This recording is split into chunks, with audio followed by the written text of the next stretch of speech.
Well, a little more than a week ago, we were here in this room learning the details of the 2021 budget. And as we have in past years, we've been going through those documents since, looking to see what surprises might be in there.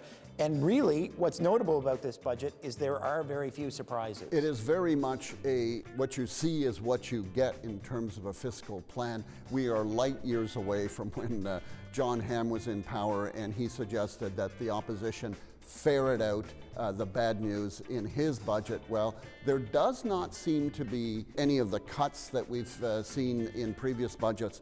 Many people have looked at this and said, look, this is really a pre-election budget, so it's got the kind of goodies you would expect the government to be able to now go out, as they have been doing, and sell to Nova Scotians. Yeah, if there was any surprise, it came with the introduction of the Financial Measures Act. That's the bill that effectively implements the budget, and baked into that is immunity for the government and its agents against potential lawsuits from people seeking redress for gambling addictions related to VLTs. And although it came unexpectedly, it shouldn't have been a surprise, but because we know that New Brunswick passed similar legislation.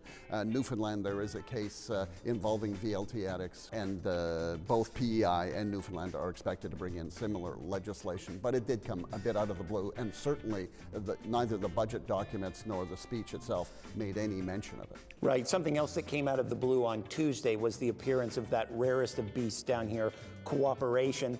We saw Gary Burrell and the NDP raise the issue of compensation for drivers whose cars are damaged by potholes, and the Premier saying, you know what, that's something worth looking into, we'll see what we can do. And then again involving the government and the NDP on Tuesday introducing a bill that would create a buffer zone around healthcare facilities so that women looking for abortions or counseling related to them don't have to pass through any kind of a picket line or a protest.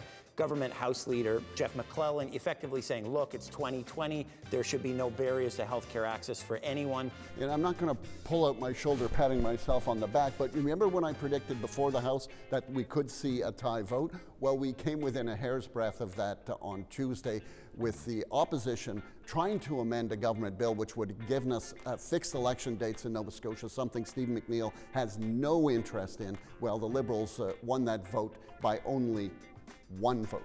Right, so as a result, we will not have fixed election dates. It's an example of why the government is wanting to get out of here so quickly.